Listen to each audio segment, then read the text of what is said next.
Welcome to Sons of a Gun, a podcast about the DC Universe. I'm Alex Gunn. I'm Justin Fun, also known as Gunn. I'm Pete.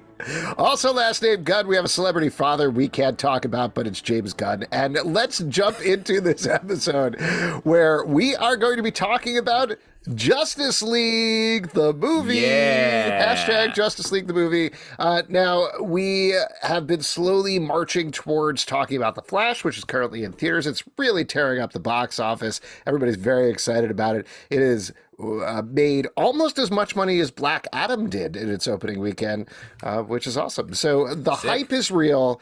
We're building up the hype here. We're going to talk about Justice League. Pete skipped out on Batman v Superman. Justin and I talked about that, but obviously that leads directly into this 2017 movie. Now, let's just kind of lay this out here. I'm going to try to do this as simply as possible, even though this is legitimately one of the most complicated things that has happened in the modern history of film. So, Zack Snyder made a movie called Justice League that was originally supposed to be Justice League Part 1 of 2. That's how it was originally announced as part of this DC slate. As he was delivering stuff, a bunch of things happened. The first thing that happened was that the movie was very convoluted and very long, and the studio wasn't very happy with how things are going. There was a lot of friction on set and off set with the studio. And then a real-world tragedy happened, which is that Zack Snyder's daughter died by suicide. He tried to truck along with the movie. He tried to finish it, but he did not. There's a lot of reports about what happened next in a lot of different directions. But ultimately what happened is Joss Whedon, who directed Avengers, came in, rewrote a bunch of the script, ended up directing a good chunk of the movie. If you see the final movie, the screenplay credit is to Chris Terrio and Joss Whedon, while it still says directed by Zack Snyder. However, reports vary about how much, but a large chunk of the movie was definitely directed by Joss Whedon, at least that was released in theaters. Now, in the intervening years there were a lot of rumors and speculation and other things, but what we have ended up with is the semi-official story, who knows how much of it is true, is that Zack Snyder essentially walked off the lot at a certain point with a 4-hour, not even a rough cut of his movie, but like just a bunch of footage, like 4 hours of footage. And he thought, you know what? It'll be fun sometime to like show it off to friends and say, hey, this is what I was thinking. Check out this crazy mishmash of stuff. However, rumors with fans made it that there was a Zack Snyder cut, hashtag the Snyder cut, of Justice League that only picked up in fervor. And around the time that they started launching what's now called Max, what previously was called HBO Max, they decided to give another $70 million to Zack Snyder to finish his version of Justice League because, frankly, a large part of what he had there wasn't finished footage. It wasn't color corrected. There was no sound. Some of it was just animatics, which, if you don't know, that's just little, basically like slightly animated drawings that show sketches, exactly. It's not even like full animation of anything. So it wasn't a movie. They needed to give him another $70 million to make it into a movie, to finish all of that stuff, to get a new score, to film some additional shots, particularly, and I'm sure we'll talk about this at least in part, but particularly the end of the movie, they added an extra coda. They shot basically in Zack Snyder's backyard in the middle of COVID. And it looks like it is the exciting part about that. But anyway, that was released on Max. It didn't necessarily tear it up on Max. Max does, at the time, didn't release official figures, but it is what it is. It's there. They additionally released another version called Justice is Gray, which is the same movie as Zack Snyder's Justice League, but in black and white. But that's kind of the short version of the history of this movie. That's legitimately like there's so many different permutations. Let me say that was a well-told version of that. It's a sad story, unfortunately. It's a sad, very unfortunate story. It is. I'm sure we're going to get into a lot of negatives when you talk about either version of this movie, but I do think one of the positives here is how Zack Snyder did push through this tragedy, and I don't think in a bad way. Like, he used it not only to throw himself back into his work and use this tragedy to sort of empower him to create this version of Zack Snyder's Justice League, but also became very prominent in terms of suicide awareness and the signs and how you talk to people about that. There's been a lot of fundraisers about the movie. There's obviously been the negative side as well, which is a lot of vitriol and trolls bullying people online. There's been a lot of stuff that's come out about Warner Brothers treatments of the actors and vice versa and back and forth. Joss Whedon. Exactly. And there's been a ton of fallout for years from this movie. But like you're saying, Pete, ultimately, there is a powerful, sad story that comes out of this that is something that really plays into it. Even the end credits part where, they... Well, yeah, I mean, that's something where a lot of people, frankly, make fun of Zack Snyder for being very focused on Hallelujah, which is legitimately one of the worst parts of the Watchmen movie that he did, where they're playing that over the but you hear about why, and you... Exactly. Well, so it's like... No, take it away, Pete. Like, why do you want to tell people? It was her favorite song. Yeah. And so that's why it's so present all the time in his work. And when you find that out, it's fucking heartbreaking. And you're like, oh my God, if I had a kid and that was her favorite song and she died, I would put it in everything and not give a shit about what anybody says. So I got, when I saw her name come up there and, it's emotional, man. It's And probably one of the reasons why he really drove so hard to get the Snyder Cut done and like to complete that work, I'm sure. Yeah, to make it worth something, if any. I don't know. Or just like bringing it all to a close. Exactly. To be like, I finished that something you started. Well, not to therapize Zack Snyder, a guy who we don't know at all, but that's the sort of thing, like, you are halfway through this project when one of the worst things that can happen to a person happens to you, or around you, or with you, however you want to refer to it. To finish that thing, hopefully, brings a certain sense of catharsis. Yeah, that's what I was thinking. Yeah, it's also very strange that the story behind this movie, which is so tragic, is also so public. I mean, a ton of movies have like horrifying like situations around them. The fact that this played out in the public and we know all the details step by step is wild also. So that it adds all this extra stuff around a movie that, we're going to criticize. So like when we talk about it, we are not criticizing all of that stuff we just discussed. Well, let's kind of set this up a little bit, just because I know we all sort of had different iterations of how we were watching. Versus Justin and I watched Batman v Superman, the Ultimate version, both of us separately the last time. Tell me if I got this wrong. Justin, you watched the theatrical cut. Pete, you watched Zack Snyder's Justice League. And because I'm an insane person, I watched both. No, I've also seen both. What? No, but I watched both. You again. Just rewatched both? I just rewatched both for this podcast. You're a psychopath. Right. Well, I watched Justice League is in my rotation of things that I watch. Really? Let's talk about that first then. I was going to get into comparison between the two, but I'd love to hear from you, Pete. It sounds like you like the theatrical version of Justice League. What was your reaction? No, not as a whole, as a movie. Not there are parts of the movie that I like to put on. I think the Batman meeting Aquaman is a fun scene. I like that scene. Sorry, can I interrupt for 1 second? This should be obvious for anybody listening. We're going to get into spoilers. We're not going to talk necessarily about like the whole overview of the plot of the movie. So if you haven't seen it, either version, and don't want to be spoiled for whatever reason, turn away. Pete, back to you. Yeah, there's parts of the movies that I like. There's castings that maybe not so much, but there are real moments in the movie for me, and so I kind of I enjoy those parts. As a whole, it doesn't make any sense. That's why when I watched the 4-hour one for the first time for this podcast, I was like, holy shit. I remember seeing the Justice League in the movie theater and being upset by it. But seeing the 4-hour long one, at least it's a complete story. It really goes off the rails at the end. Like after it lands the plane, it goes, no, and like takes off and then they like crash in the ground. You're like, why did we do this? But it at least makes sense. Because I remember seeing it in the theater and being like, why is, there's so many crazy, but it's because they chopped up and they had, there was all this madness that had to kind of piecemeal together. But yeah, I mean, Yeah, overall, it's not like my favorite, but I can watch it just for certain moments that I enjoy. So you prefer the 4-hour cut, is what you're saying? As a movie, it's insane. It took me a couple of viewings to get through it all because 4 hours is a lot longer the older you get. So You kept taking a little cat nap every 10 or 15 minutes. I would have to use the bathroom or That's something when would your happen. nurse wakes you up, right? Yeah. Pete, You Mr. fell asleep LePage, again. finish the Justice League movie you love. Release But I the just P. Hashtag release the P.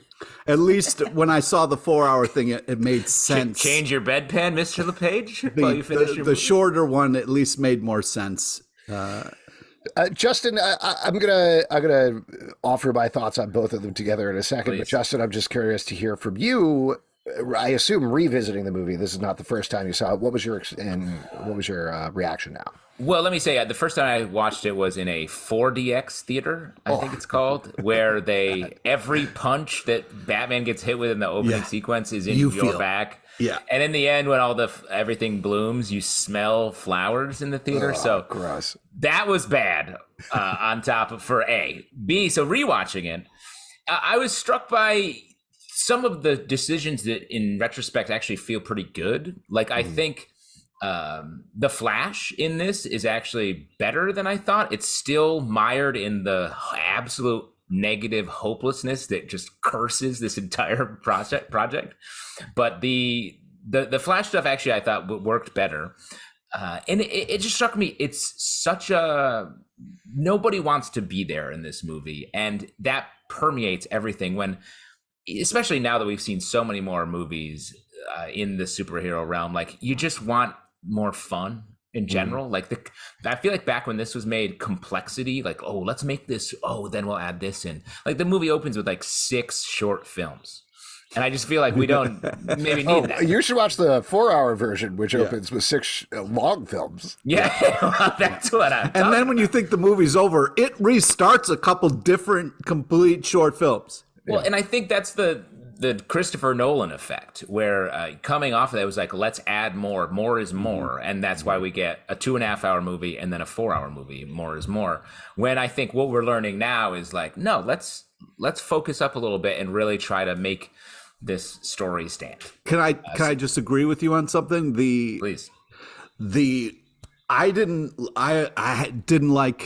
haven't liked Barry, but seeing the 4-hour one, it made a little bit more like, I was like, this is, I can kind of see why they cast this guy. So yeah, it made a little bit more sense seeing the longer one, because maybe it's just you spend more time with them or whatever. Yeah. Just to give you... You go, Alex. Yeah, I agree with everything you guys are saying. The 4-hour one is interesting because there are things like Ezra Miller as Barry Allen. You get an extended Speed Force sequence that legitimately is very fun to watch. He is the only one making jokes the entire movie, but it makes sense for the character. The jokes are different than they are in the Joss Whedon version. I was surprised. I was like, oh my God. That beat is completely different. Yeah. There's a lot of different thoughts that I have in a lot of different direction about this. The one thing that I wanted to say is like a big plus up about the 4-hour version, though, is Cyborg. Like, this is something that we didn't get into as an outside negative thing, but one of the biggest spats is like a way of really downplaying it in terms of word. But Ray Fisher, who played Cyborg, has railed on Warner Brothers and what they did to him, on Joss Whedon, on Walter Hamada, who is the head of Warner Brothers at the time, Jeff Johns, who was one of the heads of DC Films and contributed to the movie, among other people. Having nothing to do with the outside stuff, watching the 4-hour version, my main takeaway, my biggest takeaway more than anything else is like, Ray Fisher got robbed, like straight up. Yeah. Legitimately, there was his story was completely cut out of it. Completely. Yeah, and it's a good story, and it's well done. I mean, I've seen a bunch of different Cyborg stuff, and I was like, oh, this is kind of cool. This is probably wrong approximation. The whole, like, pulling apart makes more sense scene, like, the whole, like, a lot of the choices. There's about 50% of a Cyborg movie that they stuff in the middle of this 4-hour version versus they cut all of that out and basically turned him into dude who knows tech and says booyah. Yeah. And you could see how he would be distraught, at least. Oh, yeah, you could see why. I mean... But the hours you must have put in, and then you watch it, and you're just like, I'm an extra. Yeah. It's very that is very sad. But 4-hour version, not really a movie either, because like you were saying, Pete, it keeps moving both backwards and forwards and jumping all over the place as they're assembling all these things. They're like, well, that's kind of a deleted scene. You don't actually need to include that, even if it's well shot and interesting. And you're taking all these characters and veering them in different directions. The plot certainly makes more sense, but there's a lot of the character stuff that gets downplayed. The first time I watched Zack Snyder's Justice League, I watched the theatrical version second. This time I watched the theatrical version first. Smart. And Zack, Yeah. no. I would actually recommend it the other way, because Really?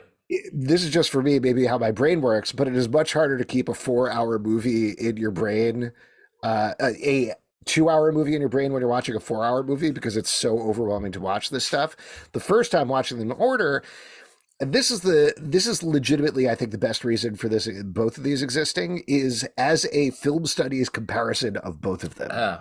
That's true. That's really cool. Now you're making me. Am I going to go watch the 4-hour? I have to, dude. Seriously, I was glad I did, man. and I didn't want to, but I was glad I did. Yeah, it's not a good movie, like just on the essence of what's the plot, what's the arc of it, what are these characters doing or anything.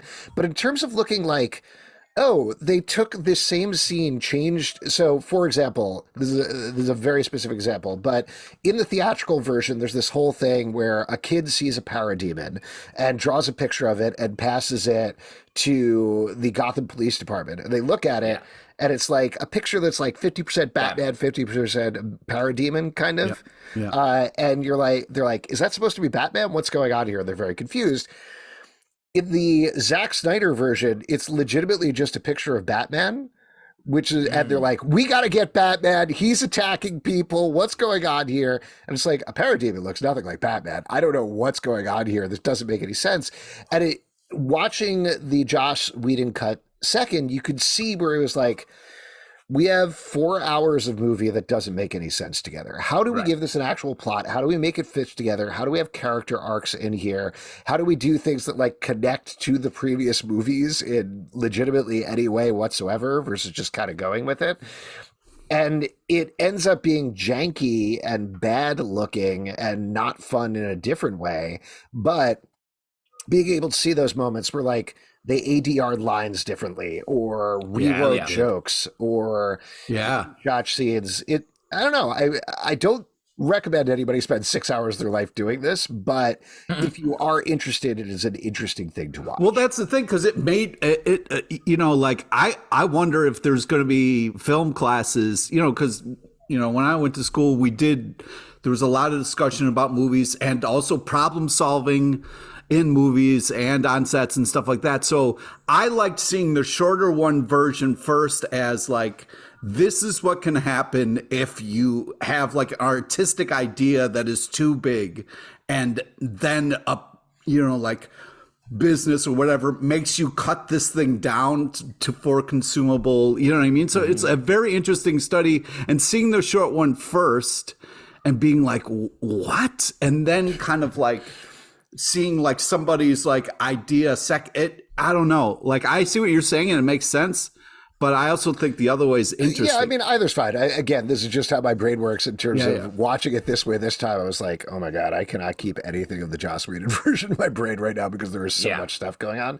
But I'll give another example of something that like suffers a lot in the theatrical cut, and you understand why they did it for expediency, plus the fact that they cut out Sauerberg's entire storyline. But the absolute stupidest thing, or one of the absolute stupidest things that happens in the theatrical cut, is they have this big fight after they revive Superman, and the mother box, which they absolutely must not let Steppenwolf, the big villain of the movie, get in any way, they leave on the hood of a car, and Steppenwolf is like, this box is mine, see you later. In the theatrical cut, in the Zack Snyder cut, it happens pretty much the same way where Steppenwolf lands, looks at the car, but it's gone. And it's gone because Cyborg's father has taken it at the last second, brought it back to his lab, locked himself in the lab, knows he's going to die and Steppenwolf's going to kill him. And so he sacrifices himself in order to put a radioactive marker on the mother box so that they can track down Steppenwolf to his base. So all of that stuff, they were like... And makes his father's death so much more cooler and gives... It gives it more emotional gravitas. It's better blocking. It's less dumb. But in the theatrical version, you understand they're like, we got to get to this. We don't have this plot line. We got to move it along. I mean, I will agree. It plays dumb in the theatrical version, but it just goes. It's also, there's so much other stuff that is just like yada yadaing to get to the next thing that it doesn't. I see why they made the choice. You don't get caught on it. It's not one thing that I'll throw out though that is better in the theatrical version, surprisingly, is Batman and Wonder Woman basically get no emotional arc over the course of 4 hours of Zack Snyder's Justice League.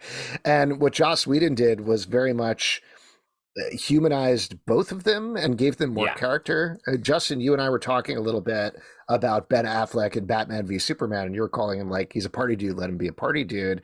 Yeah, let him be Bruce Wayne. I feel like he gets the to Michelangelo. Is that what you're saying? Exactly. Well, I was saying Ben Affleck. Ben Affleck, yes. Ben Affleck is a party dude. In Batman v Superman, they mute his Bruce Wayne to nothing.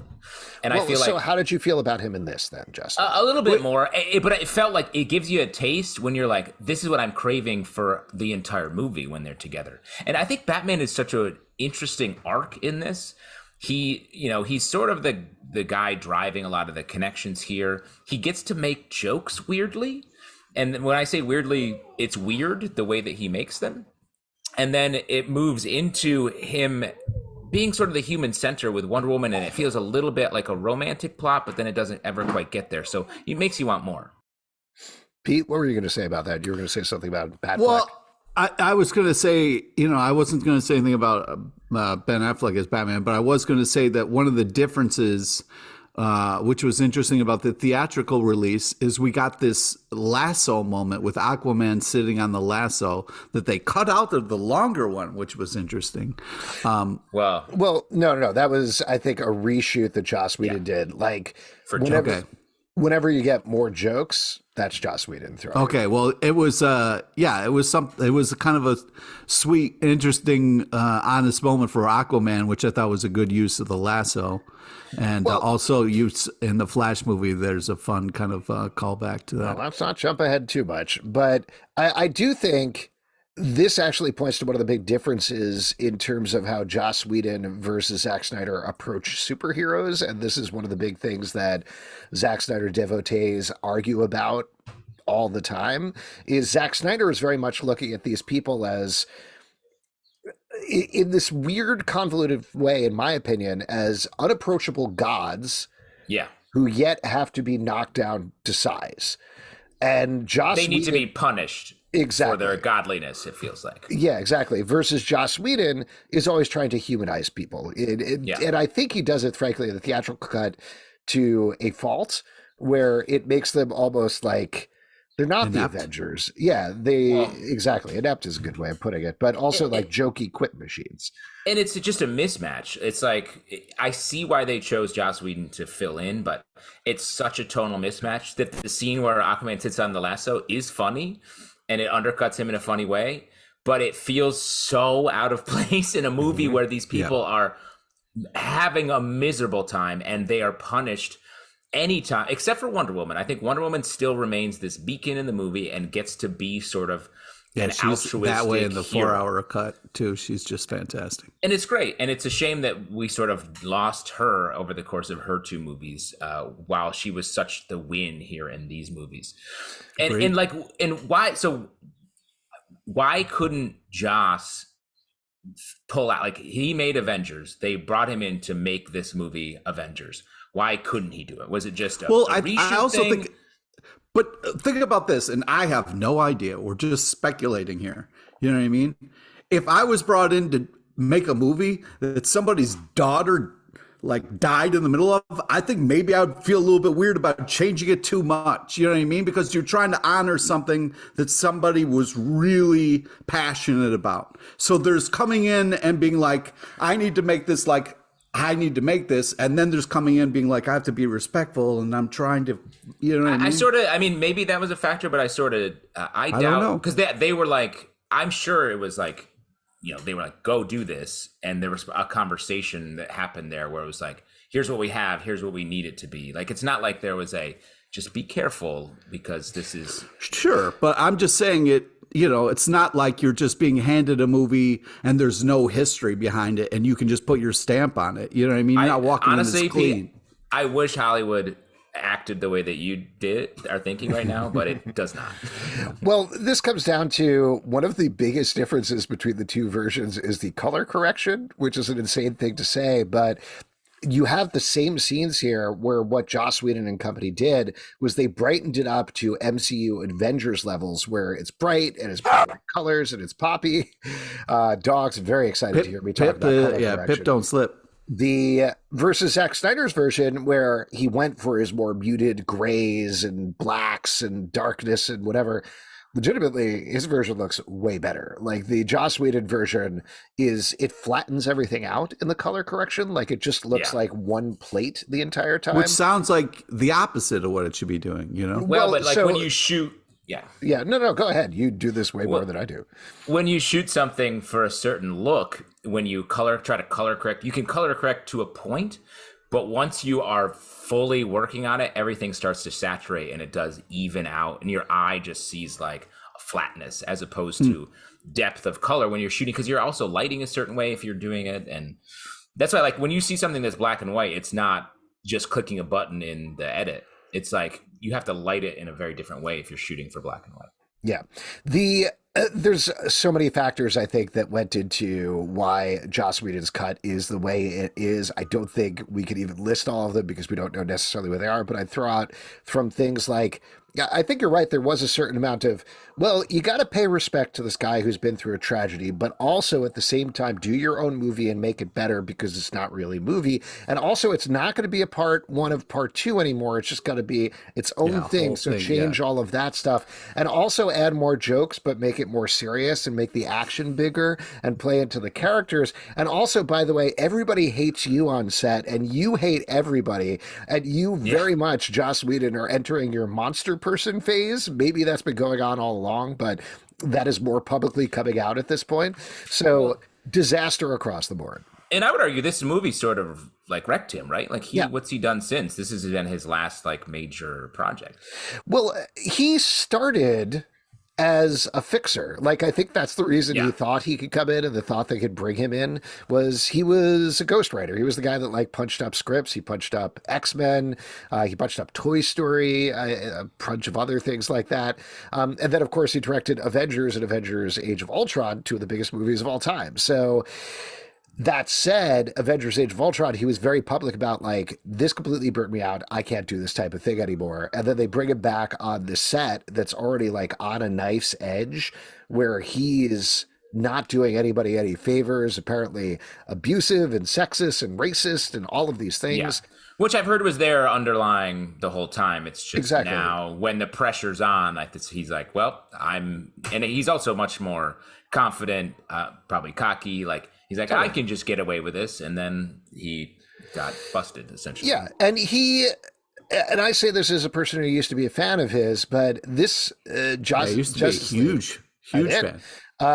This is very like Joss Whedon to a fault, down to what struck me through this rewatch this time is the differences between Steppenwolf in the versions, where Steppenwolf in this movie is straight up the proselytizing Joss Whedon villain who's like, mother, come down to earth. I'm going to make a couple of jokes and throw out big words and things, versus he's stupid in his own way in the Zack Snyder Justice League, but at least like he's more of a villain. Like there's actually a little bit more going on, and he's Justin just mentioned like his emotional arc in the movie, but he screwed over Darkseid, and Darkseid's like, this is your last shot. Darkseid's pissed, bro. Darkseid's pissed, bro. Desaad is in the movie as well, and Desaad is like, you can't screw this one, Brad. And he's like, please, just give me a chance, Darkseid, please. And then the Justice League at the end, straight up chops him into bits, like into bits, cut his head off. No,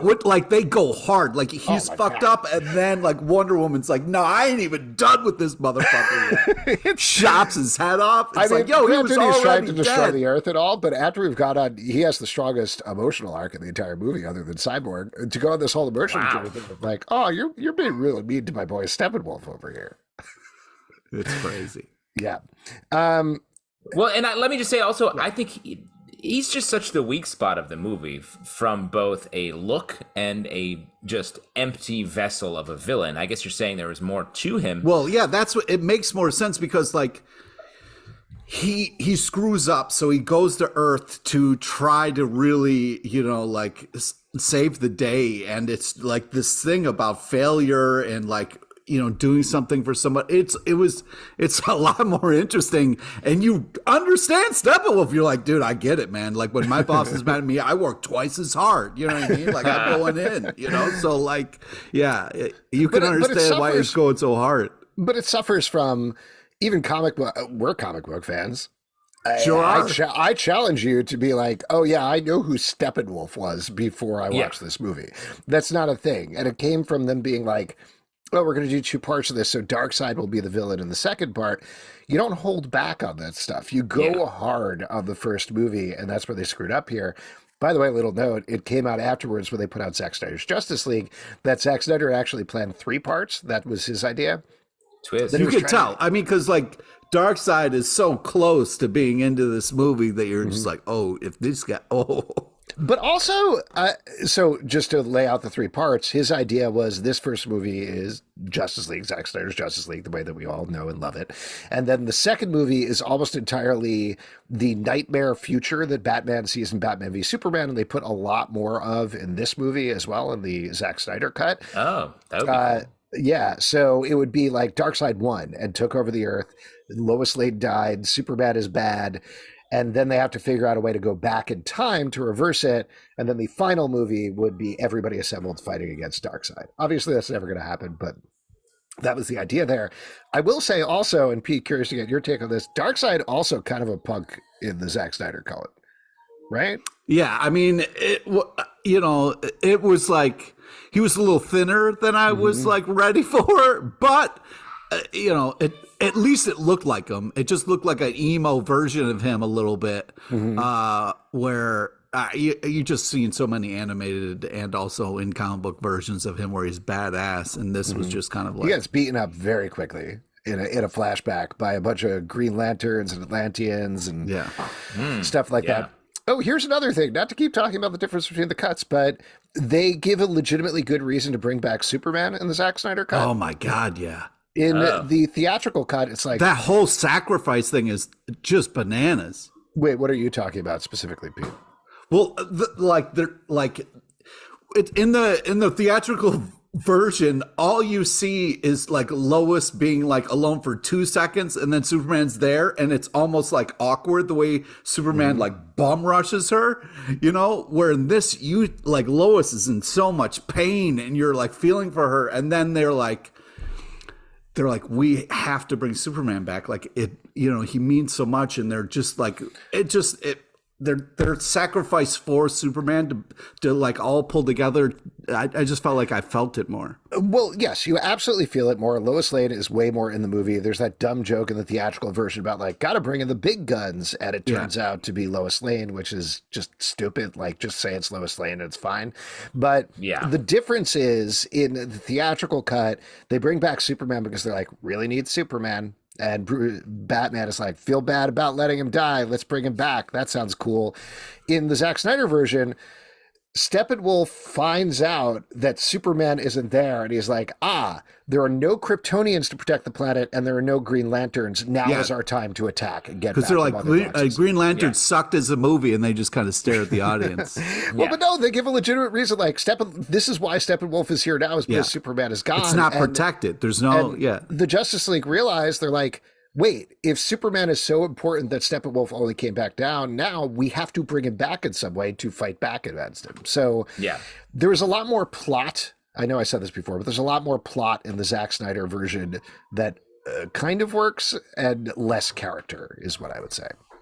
Yeah. Well, and again, the Superman stuff, just like the other movie we talked about, it just doesn't hit. Like, he's so mean, and like the iPhone thing at the top of the movie just rang inauthentic to me. Is that because of his CGI mustache? The mustache thing, which I was looking for, and you can see it even in the current version that's up. But they just like, there's the chemistry between him and Lois is just like gone in this movie.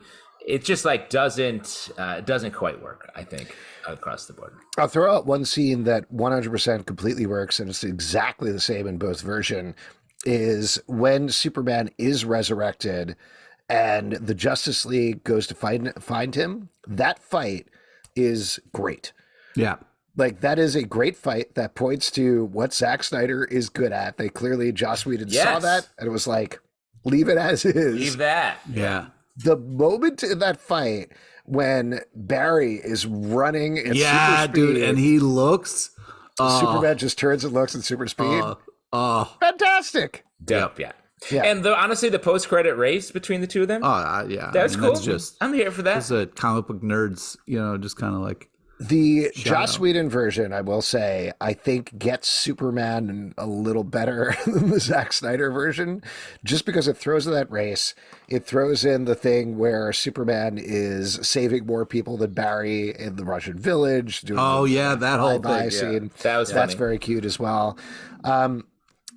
This actually points to another difference that I think is interesting in terms of comparing the two, is in the Zack Snyder version, they're fighting in this abandoned Russian place, and there's nobody around. Isn't it Chernobyl? Yeah, Chernobyl or wherever. Does this appear in the TV show Chernobyl at all? Yes, it's tied in. It's all part of Steppenwolf is there. He's in the back. Yeah, exactly. Yes. Hey, I'm sharp now. Anyway, in the Zack Snyder version, there's really no stakes, because they're like, we got to save the world by going to this remote place where there's literally nobody and fight these parademons, and that's it. And you don't just see anything. Like, there's no sense of what is this going to do to the rest of the world or anything like that.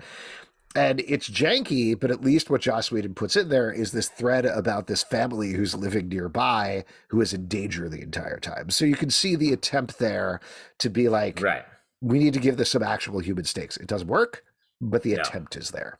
It's very strange to follow that family, and you're like, and it doesn't amount to anything. It's just all there for like a Dostoevsky joke is where it lands, and then you never see them again. The way we keep checking in with them, I was like, oh man, this girl's gonna like get some sort of new god power up or something, and like just nada. Also, there's like when we're talking, if you don't mind me switching the subject a little bit, but for as far as differences, there's like a funny, not funny moment where in Aquaman does the Homer leave, like, you know how Homer leaves through that bush, does that bush moment, he walks backwards through water.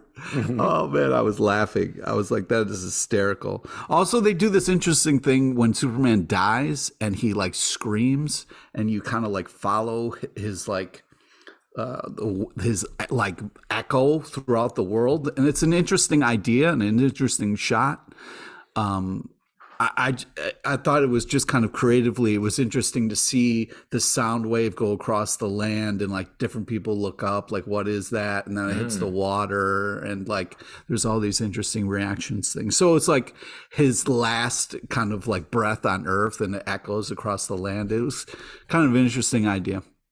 Yeah, I mean, it's a way of setting up that we're going to have a more global scale for this and a wider scale than we do in Batman v Superman. Justin, for context, it's the scene where he dies in Batman v Superman. They show it again, but you get flashes of Atlanteans, you get flashes of Themyscira and other things. It's cool.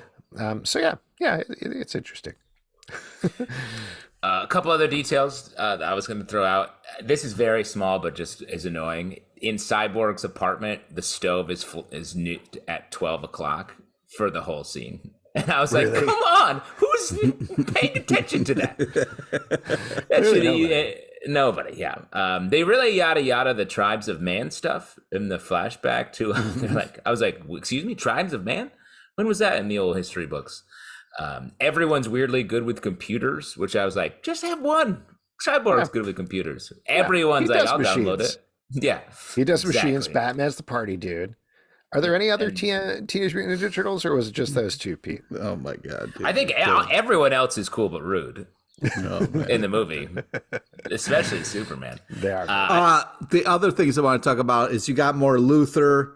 I don't know if you want to get into the after credits stuff, but Joey Mange as Deathstroke was interesting. I was like, Great casting. Yeah, I was like, that is cool. So I actually, Martian Manhunter shows up. My Max was skipping ahead. I legitimately forgot there was a second after credit scene. There's in the theatrical version, it's the one where Luther's like, "Why don't we start a league of our own or something like that?" Or like, "Oh, you want?" And then so it's like no crying in baseball. No crying in baseball.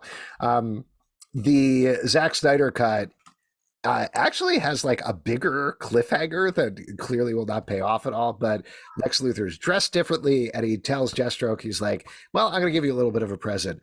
Batman is Bruce Wayne," and it was supposed to set up, I believe, the Ben Affleck directed Batman movie that potentially would have pit Deathstroke against Batman. Which that's never going to happen. Would have been cool, man. It would have been pretty cool. That could have been cool if it was just a fight the whole time. Yeah. Pete, I know you haven't seen this, Justin, but Pete, you want to talk about the absolutely abysmal Nightmare Coda featuring Jared Leto's Joker? Oh, I don't want to talk about that at all. All right. Well, let me just throw it out for anybody who hasn't seen it. They jump forward to the Nightmare Earth very randomly. Like, it doesn't seem connected to anything. It just sort of happens. And in it, it's Batman, Mera, The Flash, Deathstroke. I feel like there's somebody else there that I'm forgetting. And they're trying to recruit the Joker, who knows who they all are. And he's like the linchpin to getting back to their time or something like that. And then Superman approaches, and then Batman wakes up.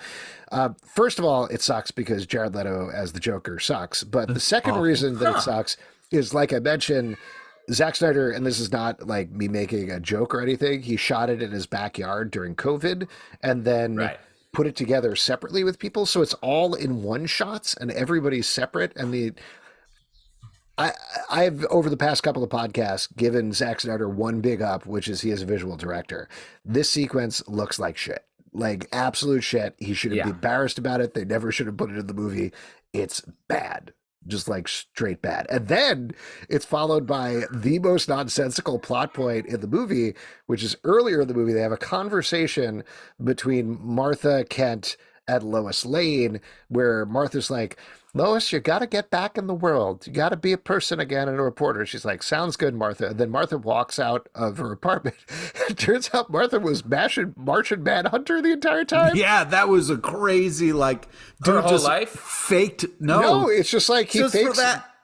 He fakes being Martha, and then also he is Harry Lennox, who was General Stanton or whatever the name is. He's just giving pep talks. He's like trying to cheer people up as Martian Manhunter. He like disguises to be like, "Hey, you can do better. We believe in you." And then he's like, walks away. Like, and then even more ridiculously, the last scene of the movie, I think, or one of the last scenes of the movie, is Bruce Wayne, who's Ben Affleck clearly months later has a completely different body type and look and everything like that.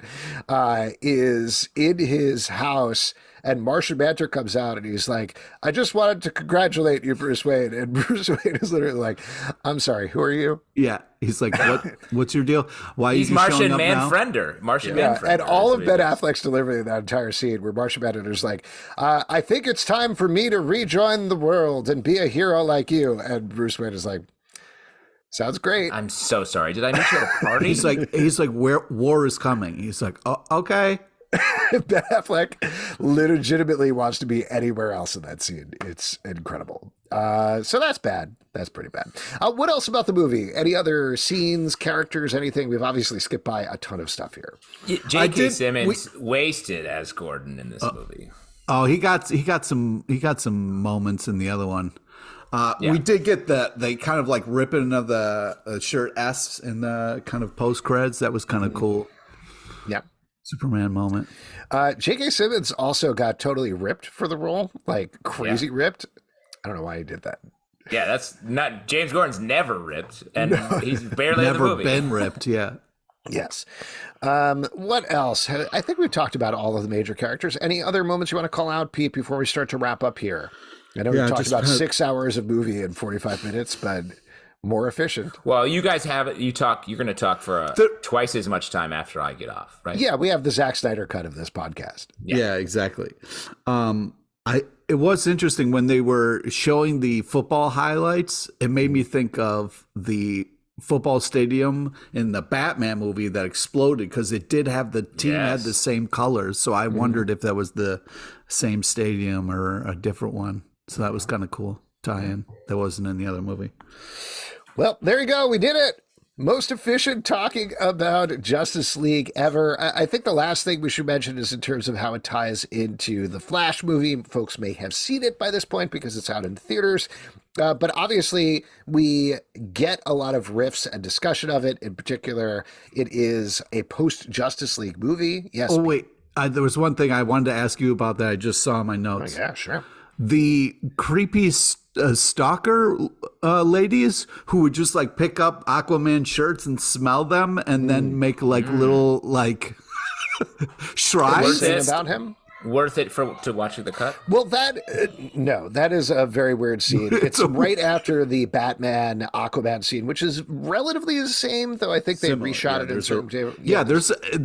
There's different beats, which is interesting. Yeah, but Aquaman goes back in the water, and then there's this group of very, I don't know, Norse ladies, I want to say. Yeah, I would say Norse. The whitest people you've ever seen. Yeah, pick up his sweater and start singing about him. That ties into the whole Zack Snyder people treating them like gods. Like they are treating him like a sea god. They are singing to him and they are praying to him. So I think that's the idea there. It's weird. It's very weird, though. It's very weird. I mean, and they did keep, it's like, I was like, well, how is this going to pay off? Is there just going to be like shrine everywhere Aquaman goes and leaves a sweater? There's just a shrine for him and like they sing. Sweater shrine. Do you think Zack Snyder was trying to make his Watchmen? Like different than the Watchmen that he previously made? Well, that Watchmen was not his because he just literally put on screen Watchmen. So this is his Watchmen. Maybe. Could be. Whatever it is, nobody hit the mark with anything. We will talk about The Flash next. And like I was saying, there's not too much about the Justice League, but there is some tie-in there in terms of The Flash's status quo post-Justice League, as well as Batfleck and some other characters, if you haven't seen it, that I won't necessarily ruin. But if you'd like to support this podcast and all the podcasts we do, patreon.com/comicbookclub. Also, we do a live show every Tuesday night at 7 p.m. to Facebook and YouTube. Come hang out. We'd love to talk to you about literally any other DC movies. iTunes, Android, Spotify, Stitcher, or the app of your choice to subscribe, listen, and follow the show at Comic Book Live on Twitter, Comic Book Club Live on TikTok and Instagram, comicbookclublive.com for this podcast and many more. Until next time, Dad, please do better. Yes, and Dad, you got it. And I know I haven't finished my tearing apart of the mother boxes chore, but I definitely will get that done before school tomorrow. Yeah. Oh, we didn't even discuss the big Oscar cheer moment where the Flash enters the Speed Force. Next time. We'll do it in the next podcast. We gotta cover that. We should do a whole separate podcast for just the Oscar cheer moment.